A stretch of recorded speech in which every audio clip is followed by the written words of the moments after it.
What is up, everybody? This is your man Dre Mac coming to you again with another episode of the Dre Mac Show.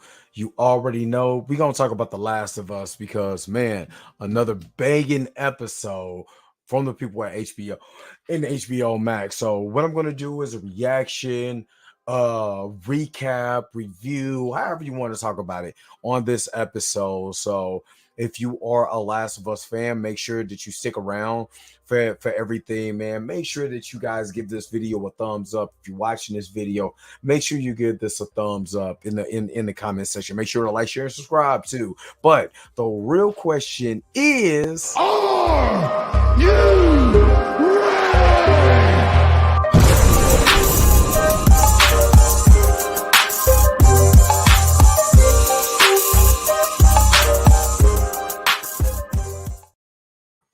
ready? all right. Let's get to this right now.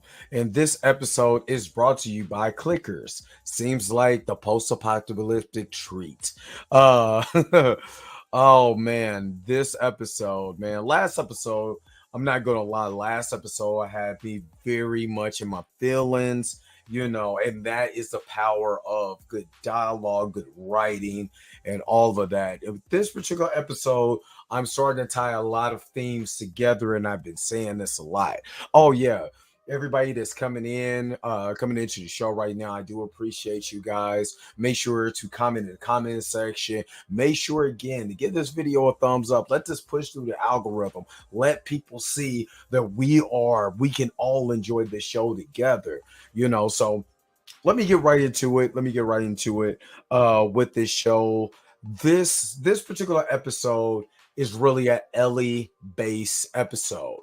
And to follow up on last episode, we saw Joe with the bat wound on his side. He fell out, and now they're in this abandoned house, and he's telling Ellie, just go up north, go back with our brother, because it looks like probably this is gonna be it. This is it.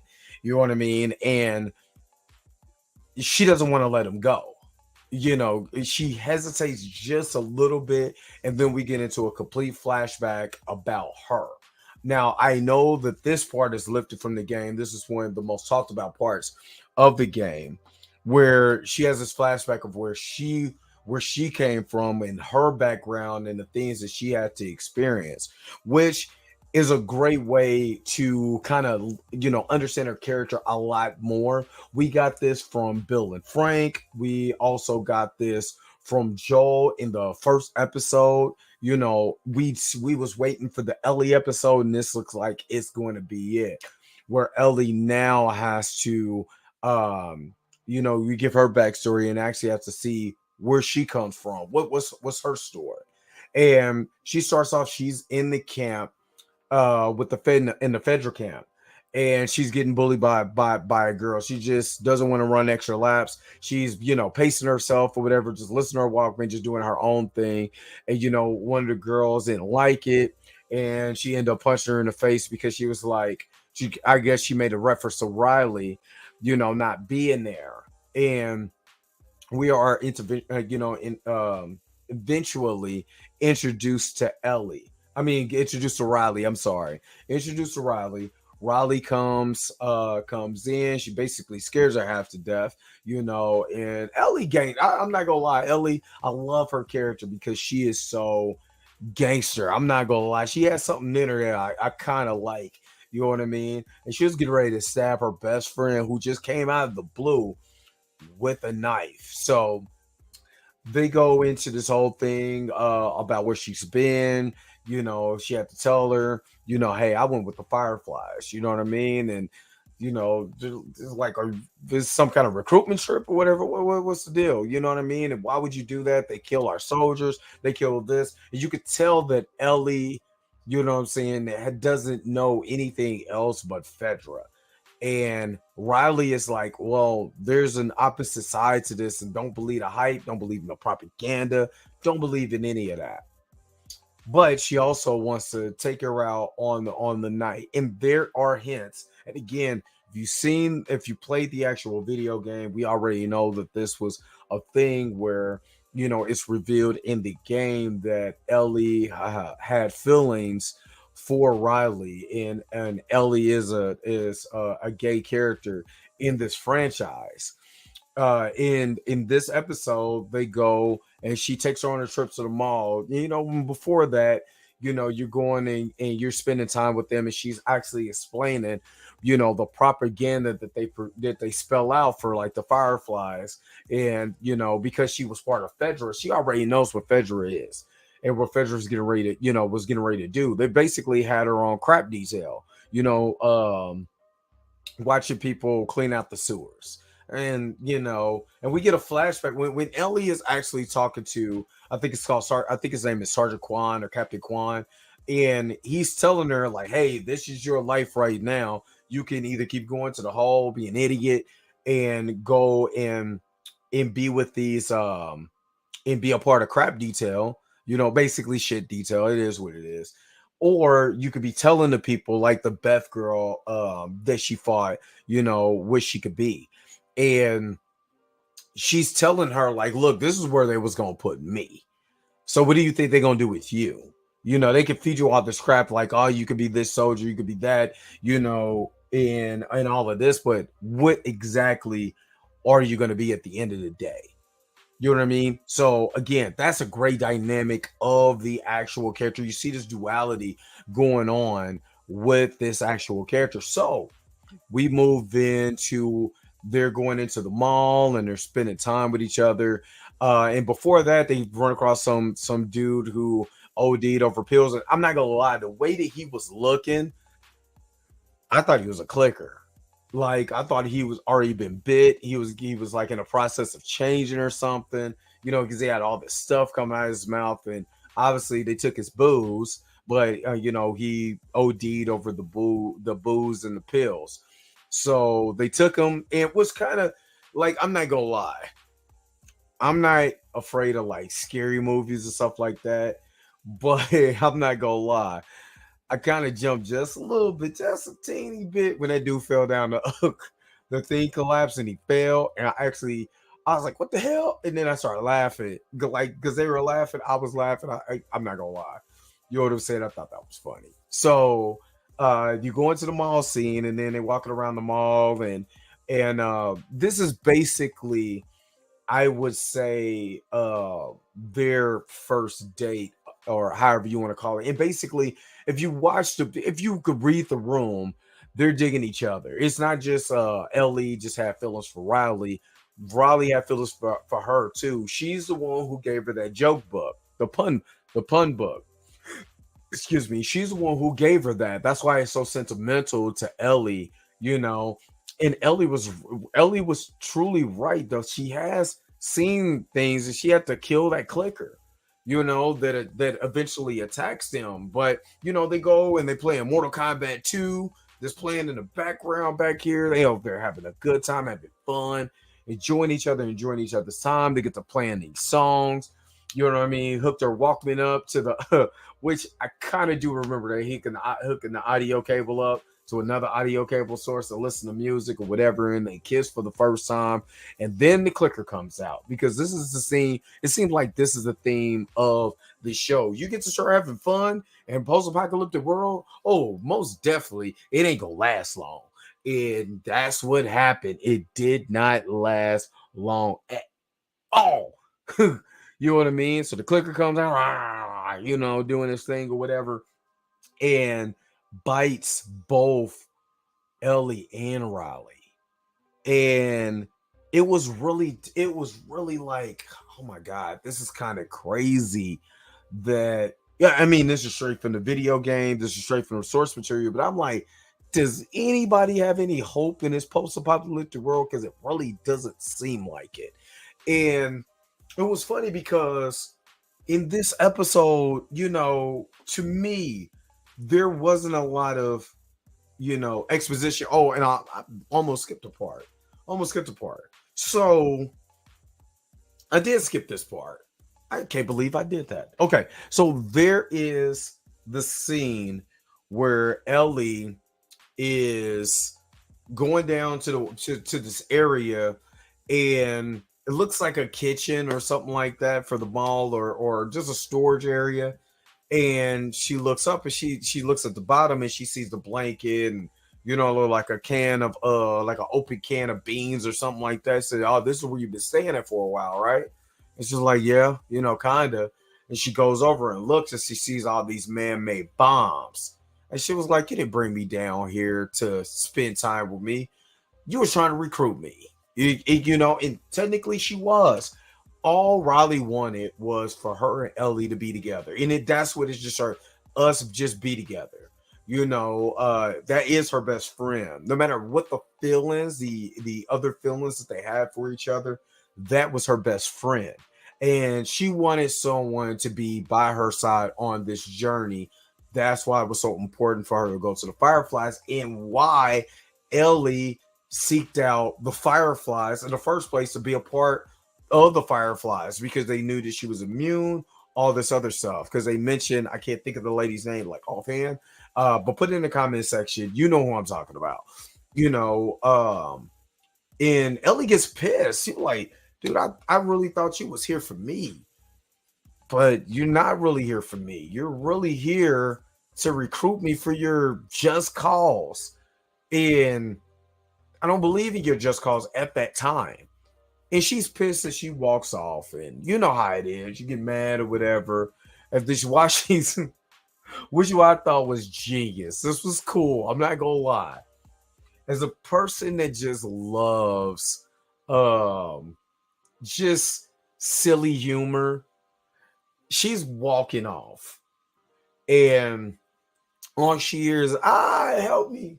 Help me." And she goes, she's like, "Oh, snap, Riley, Riley." And Riley's not saying that, like, help me. You got her screaming. And then she goes in and she's in a Halloween shop. And she was like, "I just thought it would help. I thought it would be funny, but obviously it's not." That's something that I would do. I'm not even gonna hold you. That's something that I would do. And it was for her to come back. That's all it was. It was for her to come back. You see again this dynamic in the show. First of all, shout out to the set director, the set team, the set directors that created that whole entire thing. Amazing. Amazing. I'm telling you, it was dope. It was super dope. And question, who taught Riley how to be able to do fatality moves on Mortal Kombat? I still have a hard time doing fatality moves on this game. First of all, can't get past the third board. Now, how is she over there doing fatality moves? I need to know answers in the post-apocalyptic. That's the answers I need in this post-apocalyptic world. Who taught her the fatalities? I need those answers. So, going back to like that duality, like it's a duality of protection. And again, we have seen this. Bill and Frank, Joel and Tess, Joel and Ellie, Joel and Tommy, Joel and his daughter. It's just this in this world where is really dog eat dog, or clicker eat man, or man eat man, or whatever you want to call it. There's a sense of protection that each character is trying to show. And in this episode, you see someone, first of all, that young lady that plays Riley, I think her name is Storm or Stormy Reed, I believe. To believe it's Stormy Reed, towers over her. I'm talking about, she looks so much taller than her. It's ridiculous. I mean, she is taller than her. She commands this presence too, even though she's, she wants to show her all of this, whatever. She also has this presence where, yeah, even Ellie can't beat her. You know what I mean? Not like that. You know what I'm saying? Ellie will be able to listen to her before she listens to someone else. So I kind of dug that a lot. I dug that for her character, for the simple fact is that her character is, someone who is rebellious and hard-headed and don't want to take any shit from anyone. And here is this young lady, that is commanding the presence. When the clicker came out, when they're having their moment and stuff like that, and the clicker came out, she is the one who back and said, "Hey, get back, get back," and she had the confidence to fire the weapon. You know what I mean? And this goes back to Ellie when she first got that gun and she was doing the whole taxi driver thing. Now it makes sense because she had an opportunity to get the gun with with Riley, and she didn't get to hold that gun long. She didn't. She was like, nope, nope, nope, no, no. And this is now her first time getting the weapon, getting the gun. You know what I mean, and showing it off in that badass to beat her because she got to see her friend literally be badass and start shooting that clicker. But clickers don't die; they multiply. It's kind of hard to fight a clicker, and they're fighting the clicker and. Ellie stabs the clicker in the face and kills him. And what's crazy is that she did mention to Joel she's seen a lot of stuff. So this is not her first rodeo when it comes to this post-apocalyptic world and the things that she would see in this world. She's really ready for this world. And that's probably why she is the way that she is. That was her first time experiencing loss. From what I understand, we don't know who Ellie's parents are. Riley had her parents. She saw her parents die. She knew what loss was. She knew at that moment when she knew she got bit and Ellie was bit. She felt like this was the end for her. This was the end for her. And, this was Ellie's first time to experience that. So while Riley is sitting on the floor and she's accepting her fate because she's like, hey, everybody dies, just some people get there quicker than others, which was a very profound quote to say because it's absolutely true. We all are going to die, except for me. I'm gonna live to be 137 years old. But everybody else, you're done. You're done. I'm going to be an old vampire. That's what I'm going to be. But but with Riley, with Ellie, she couldn't handle it. She's breaking stuff. She's smashing stuff. She couldn't handle the fact that this might be her last day, and it took Riley to comfort her in the moment of her first loss. You know what I'm saying? Because technically that's her first love. That's her first kiss, her first crush. Obviously, it was the first for a lot of things, and to know that her friend was gone after this, that was heartbreaking for her. And I'm glad they showed that because this was all while she's still trying to save Joel. So we flash out of that flashback in this episode, which the last of us have been very, very, they've done a very, very well done job of showing us these past things that reference the future.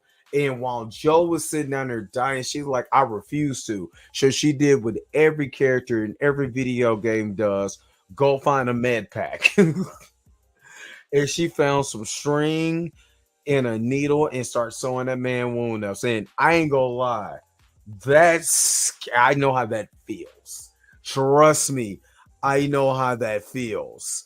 You know what I mean? I don't know if y'all can see the scar that's sitting right here, but yeah, I know how that feels. And yeah, you know what I mean? That's scary. Well, I'm sitting there cringing like, she got digging this. And like, she got digging this like, but she was not going to let him die. And that is the big thing: protection. Joel and Ellie, Bill and Frank. That's why episode 3 was so important. And that's why I like complete stories. And you're getting all these background. You're getting all these things you didn't see before if you played the video game, which I didn't. I always tell you I didn't play the video game. For those who played the video game, a lot of this stuff is a little bit different, but it's also new, and it shows you things you wouldn't be able to see in the course of a video game because you are either you gonna fly through some of these cutscenes or you ain't gonna pay attention of nothing at all. You just you know you the process of a video game is getting to the end of the game. You know what I mean? So you know you're not gonna have all these things, but in this series that is based on that source material, you could be able to have that and not compromise the integrity of the source material. This tells more of the source material and make casual viewers like me that are not fans of the game, that never played the game, actually see this and be like, yo, I should have played this joint because golly, this is amazing. So, you know, you cut to that scene and she's saving them, you know, and that to me was the moment where she said, you know what? And Joel grabbed her hand. Again, this is things that Joel wish he could have did for his daughter. He couldn't save his daughter. Remember in the first episode, he couldn't save his daughter. He sat there while she died. You know what I mean? In this episode, he's the one that's dying, and the little girl now that is the daughter for him, that's been placed in his protection. You know, he doesn't want to let her go either, and he grabbed her arm and grabbed her hand and squeezed it. And that was a very touching moment in a character development. Now it's going full circle.